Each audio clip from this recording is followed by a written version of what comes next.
Bienvenidos a esta nueva edición de nuestro programa especial sobre la COVID-19. El coronavirus se ha cobrado unos 5 millones de muertes en todo el mundo y la pandemia continúa. Muchos lugares se ven obligados a imponer nuevos confinamientos debido a un aumento de las infecciones. Mientras en los países ricos, donde más se vacuna, están recuperando la libertad de movimiento. ¿Qué pasará con la aldea global? Ese es el tema del día.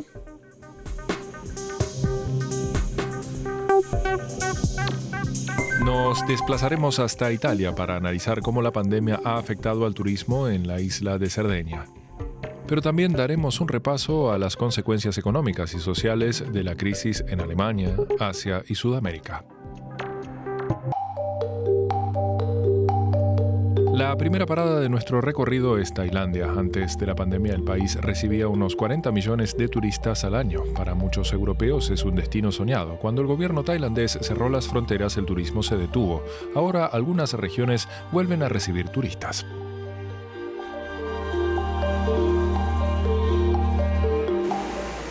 Playas vacías hasta donde alcanza la vista. También aquí en Phuket, un auténtico imán para turistas, que antes de la pandemia solía estar a rebosar. Hayo Fonkela jamás se hubiera imaginado que llegaría a ver su complejo hotelero absolutamente vacío durante meses. Pero Tailandia se vio muy afectada desde el principio de la pandemia, con un confinamiento que la aisló del mundo exterior. Podría decirse que empleamos los últimos recursos que nos quedaban en renovar habitaciones, hacer algunas mejoras y seguir dando trabajo al personal, porque teníamos la esperanza de que en invierno volviésemos a tener algunas reservas. Pero no fue así y nos tocó echar el freno. Durante todo el tiempo posible intentó mantener como pudo a los 80 empleados que tenía antes de la pandemia. Hoy ya solo cuenta con 33 y la mayoría a tiempo parcial.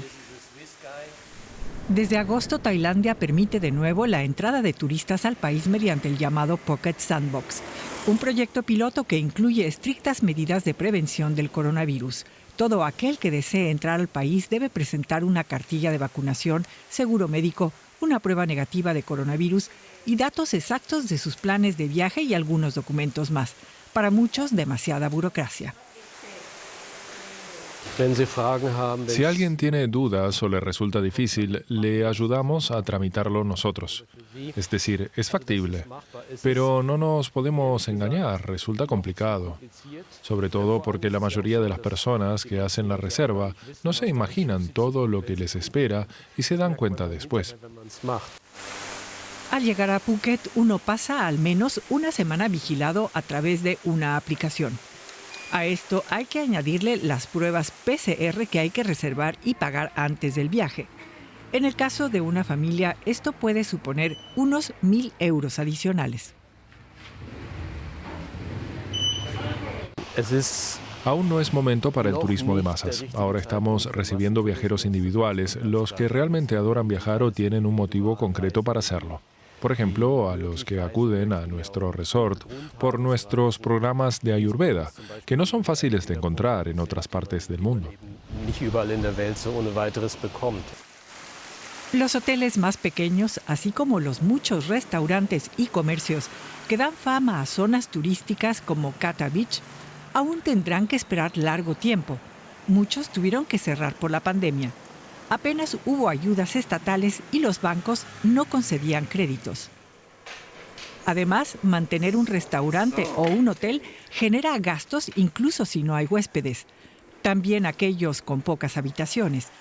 El mantenimiento regular, como la supervisión de las tuberías, cuesta dinero. No sirve cerrar sin más y luego volver a abrir. Aunque no haya huéspedes, hay que mantener las habitaciones en buenas condiciones. Así que nos toca entrar cada día a limpiarlas, abrir las ventanas, encender el aire acondicionado y abrir y cerrar las llaves de agua.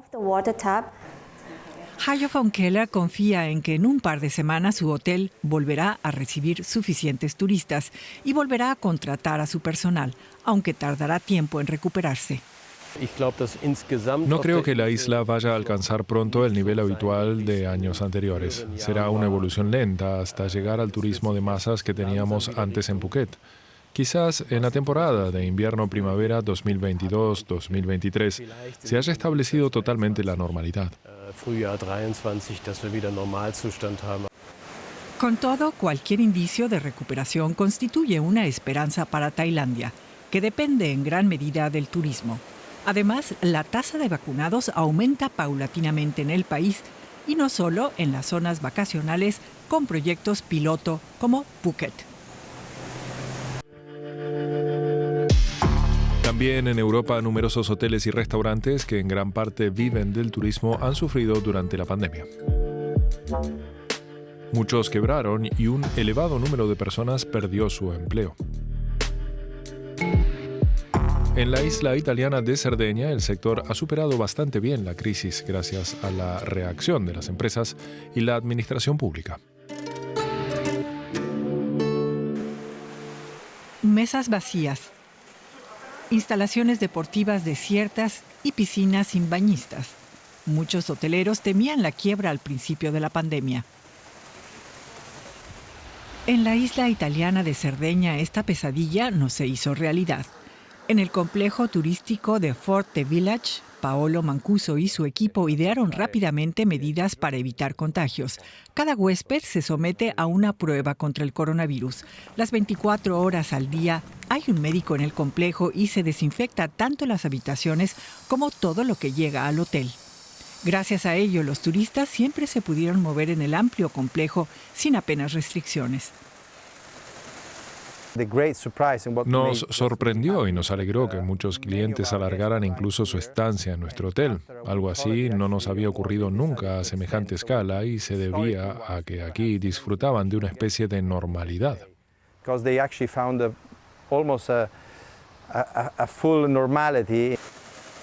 Pronto, la dirección del resort pudo garantizar a sus más de 1,000 empleados que no habría despidos. La encargada de la recepción, Asunta Carta, sabe que en la industria del turismo las cosas suelen ser muy distintas en medio de una crisis. Con la pandemia, nadie en el sector del turismo confiaba en mantener su empleo, ni sabía cuándo empezaría la temporada alta, que en este sector es el momento más importante.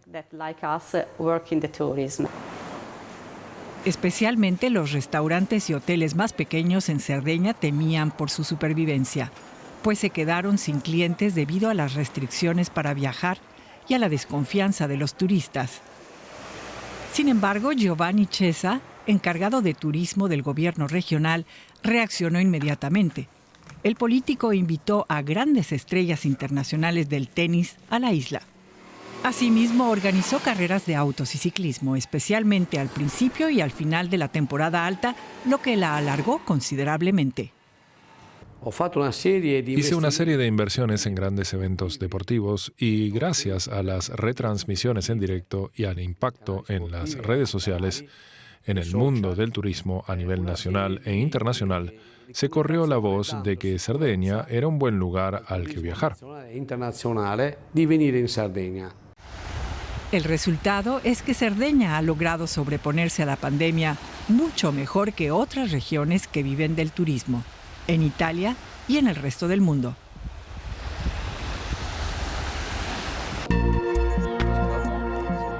Desde el inicio de la pandemia de COVID-19 venimos informando sobre todo lo relacionado con el coronavirus. ¿Cómo ha influido la crisis sanitaria en la movilidad de la gente? Hemos preguntado a un experto sobre este tema. En nuestro video podcast del programa especial sobre la COVID-19 hablamos con el catedrático Dirk Brockmann de la Universidad Humboldt de Berlín, investigador de sistemas complejos. Bienvenido, señor Brockmann. Hola, señor Hoffman. Señor Brockmann, usted estudia desde hace tiempo cómo ha cambiado la movilidad de las personas en pandemia. ¿Qué es lo que hacen exactamente y por qué es importante? Sí, desde el inicio de la pandemia observamos cómo se mueve la gente, cuántas personas se trasladan de un punto a otro cada día. Eso es importante para comprender cómo se expanden las enfermedades infecciosas. También nos da una medida de cómo reacciona la gente ante decisiones políticas, las medidas de confinamiento o el relajamiento de las restricciones, o sea, cómo se modifica su movilidad ante estas situaciones. Usted ha constatado que la movilidad o el contacto entre las personas se acerca a niveles prepandémicos, al menos en Alemania. Aunque aún no ha alcanzado ese nivel, ¿cómo lo explica? Ante todo hay que diferenciar dos cosas. Una es la movilidad, cómo se mueve la gente de A a B. En principio no tiene nada que ver con los contactos, al menos no directamente. Y luego está el denominado monitor de contacto que mide cómo, con cuánta frecuencia y dónde tienen lugar los contactos. El acercamiento entre dos personas se mide a través de las coordenadas de GPS. Estudiamos los datos recolectados y estos muestran que la frecuencia de contactos aún no ha alcanzado el nivel registrado antes de la pandemia. Eso significa muy probablemente que aún no vamos con tanta frecuencia a los restaurantes, ni asistimos con tanta frecuencia a eventos en los que tienen lugar el mayor número de contactos. ¿Tiene idea de por qué la gente se comporta aún con tanta precaución? Seguramente es algo psicológico, ¿no? Creo que sí. Ha pasado 1 año y medio de pandemia y el mundo no ha vuelto a la normalidad, aunque nos comportemos con mayor normalidad. Por eso son necesarias estas mediciones, porque es importante comprobar en qué medida la pandemia continúa afectándonos. Porque no nos comportamos completamente de la manera que lo hacíamos antes de la pandemia, algo que seguramente seguirá siendo así durante un tiempo.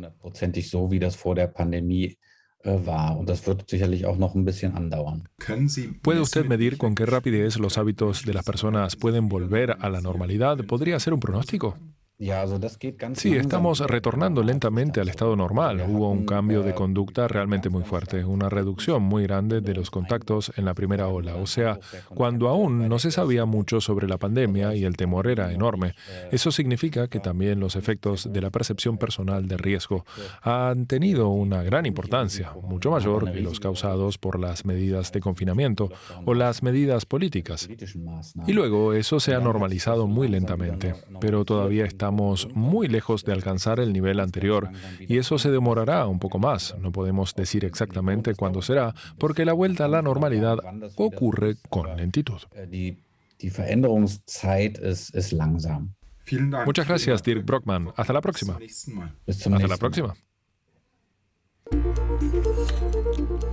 El final de la pandemia aún queda lejos.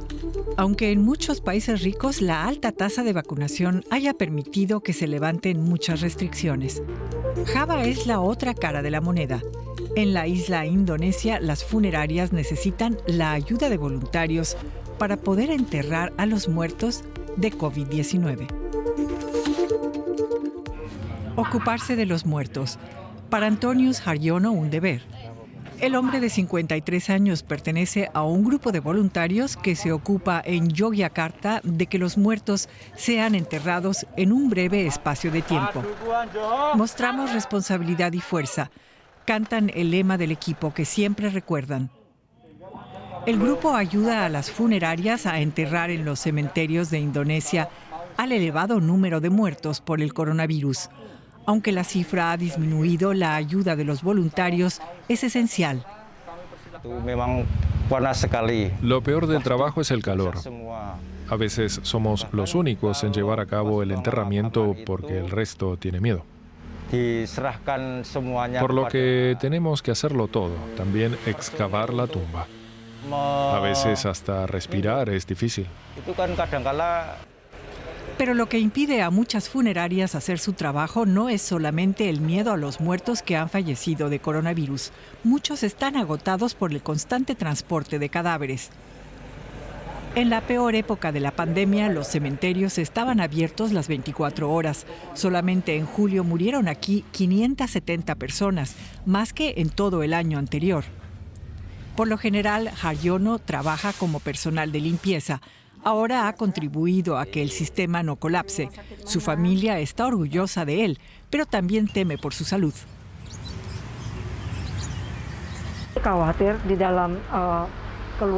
Si se contagia, debe guardar cuarentena.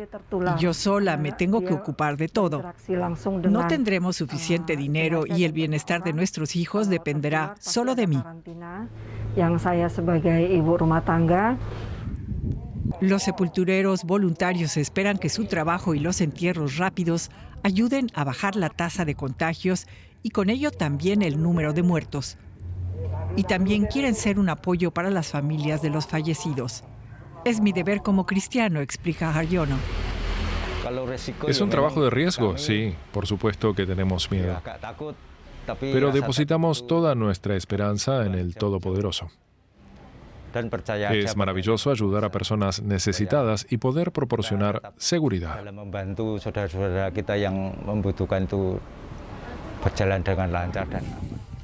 Y Haryono confía también en las medidas contra el COVID. Está convencido de que también terminará este día con un test negativo.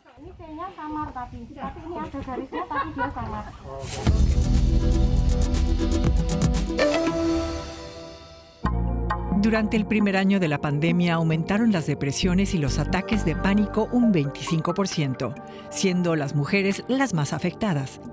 Este es el resultado de un estudio realizado por investigadores australianos y publicado en la revista científica The Lancet. Para ello se analizaron datos de Norteamérica, Europa y Asia Oriental. Rusia ha alcanzado un nuevo máximo de muertes e infecciones por coronavirus. Casi 1,000 personas mueren y otras 30,000 resultan infectadas a diario en el país. Las autoridades consideran que la razón principal de estas elevadas cifras es la escasa disposición de la población a vacunarse.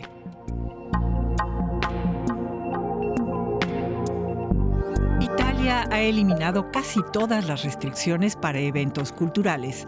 Más del 80% de la población mayor de 12 años tiene allí la pauta de vacunación completa. También Grecia ha levantado parte de las restricciones para vacunados y recuperados. Sin embargo, los expertos llaman a la precaución. En Grecia, poco más de la mitad de la población está completamente vacunada.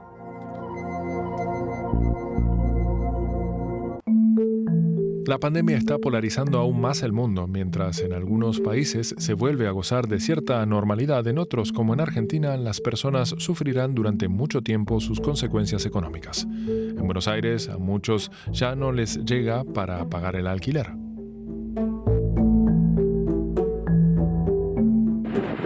Nancy Fernández vive con su familia en José C. Paz, una localidad al noroeste de Buenos Aires donde el alquiler se encareció un 105% desde el último año y en pleno azote de la pandemia. Yo nunca dejé de pagar. Actualmente, hoy no estoy pagando. ¿Por qué? Porque me quedé sin trabajo. Perdón. Me quedé sin trabajo y tenía una ayuda social, pero actualmente me la sacaron, no sé por qué. Las dificultades para alquilar también alcanzan a los bonaerenses de clase media y con empleo. Los bancos ya no ofrecen créditos hipotecarios en una Argentina en crisis. Sin embargo, al mismo tiempo se están construyendo muchos edificios de viviendas en la capital argentina, destinados a familias de clase media alta y alta, como el proyecto inmobiliario en Puerto Madero. Lo que se construye son aquellos departamentos que en el transcurso de 30, 36, 40 meses puede pagarlo una familia. Estamos viendo una torre de 36 pisos de unidades de 1 y 2 dormitorios. Que obviamente van a la punta más alta de la pirámide. Carlos Spina también preside la Asociación de Empresarios de la Vivienda de Argentina y analiza la paradoja de una Buenos Aires donde muchos no encuentran departamento, mientras que el 15% de las viviendas están vacías y se sigue construyendo sin parar. Estamos en un momento de empobrecimiento generalizado de la clase media. Cuando vos eso lo bajás a mantenimiento de la vivienda, mantenimiento de la familia y después poder disponer de un monto para una cuota, es muy difícil salir de eso sin un plan de créditos formal. La pandemia ha agravado aún más la cuestión de la vivienda para muchos argentinos, una crisis que el gobierno no está sabiendo enfrentar. Recientemente desalojó a 100 familias de un barrio marginal para construir 11 edificios nuevos de viviendas. El turismo y la gastronomía están entre los sectores más afectados por la pandemia en Alemania. Sobre todo, los meses de confinamiento supusieron un duro golpe para muchos negocios. La situación actual invita a pensar en la reactivación de estos sectores, pero hay un escollo: la falta de personal. El lago Tegernsee, uno de los centros turísticos de Baviera, vuelve a llenarse de vida. Para alegría de la presidenta de la Asociación Regional de Restaurantes y Hoteles, Angela Insalkama. Pero el sector sufre escasez de mano de obra. Solo en Baviera faltan 50.000 empleados. El confinamiento por la pandemia nos golpeó fuerte. Se dijo que el sector soportaría la crisis, pero el impacto en los trabajadores que tuvieron que reducir jornada durante 9 meses fue considerable. La gastronomía cerró a cal y canto, mientras el resto de los sectores económicos continuaron activos, así lo resume el sindicalista Manuel Haltmeier. Los empleados se marcharon porque los hoteles y restaurantes solo les pagaban el 60% de su salario. Solo pocos les pagaban el 80 o el 90%. Y a los trabajadores se les acabó el dinero. En junio, el hotel y restaurante Altwirt pudo abrir sus puertas de nuevo. Contaba con empleados suficientes, pero entonces llegó la primera ronda de despidos. El temor a nuevos confinamientos no tardó en llegar. Además, la gente se dio cuenta de que no quería seguir trabajando por las noches o los fines de semana y prefería disfrutar más de su vida familiar.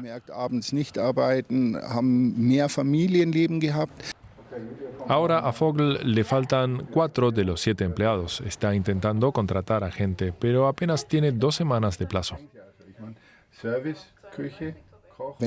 Si no logro cubrir las plazas vacantes, tendré que reducir los horarios de apertura. Como ya hizo Angela Insalkama. Su restaurante ya no sirve almuerzos entre semana.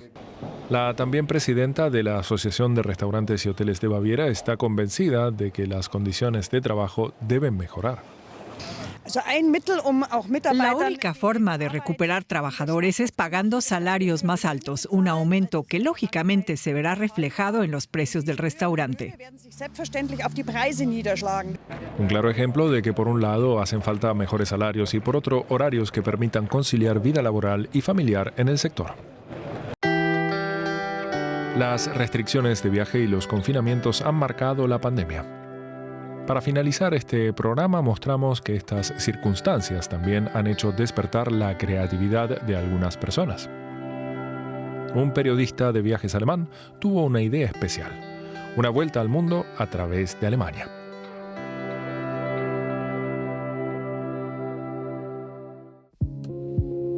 Un puente que se parece al Golden Gate, solo que no está en San Francisco, sino a orillas del Rin, en Alemania. El periodista Christoph Karrasch descubrió muchos lugares como estos durante la pandemia. Islandia, Japón o las playas de Brasil, todo ello en Alemania. El gran deseo de viajar fue mi principal motivación. Quería volver a viajar y hacer excursiones. Entonces me topé con lugares que llevan el mismo nombre que ciudades de otros países: California, Brasil, América, Rusia y Roma. Todos estos lugares se encuentran en Alemania. En el estado federal de Renania-Palatinado, por ejemplo, se encuentra el geyser de agua más fría del mundo. Atención, ahora empieza. Una visita obligada para los amantes de Islandia. Es como una escapada a Islandia. Es una breve inmersión en la fascinante naturaleza de ese país que se puede sentir y vivir aquí. Los que prefieren visitar el lejano oriente no pueden perderse Düsseldorf. La ciudad alberga la tercera comunidad japonesa más grande de Europa. Y en el centro se halla el barrio Pequeño Tokio. Aquí se encuentra todo lo relacionado con Japón, desde librerías hasta panaderías. Panecillos con fideos fritos. En comparación con muchos otros lugares que he visitado durante mi vuelta al mundo por Alemania, aquí te puedes sentir totalmente como en el extranjero. Es fascinante, uno puede sumergirse por unas horas en un pequeño Japón. Por eso el nombre resulta adecuado, Pequeño Tokio. A pocos kilómetros de allí es posible visitar una playa de estilo brasileño. Este lago con playa de arena en Renania del Norte-Westfalia se parece mucho. Aunque la pandemia del coronavirus dificultó en gran medida viajar al extranjero, Christoph Garrasch descubrió muchos lugares exóticos en su propio país. A menudo se piensa que ya no quedan lugares por descubrir en Alemania, pero si cambias de perspectiva e intentas hacer un viaje por el mundo en tu propio país, ves lugares de los que nunca habías oído hablar. Christoph Garrasch ha demostrado que pese a la pandemia es posible dar la vuelta al mundo sin cruzar una sola frontera.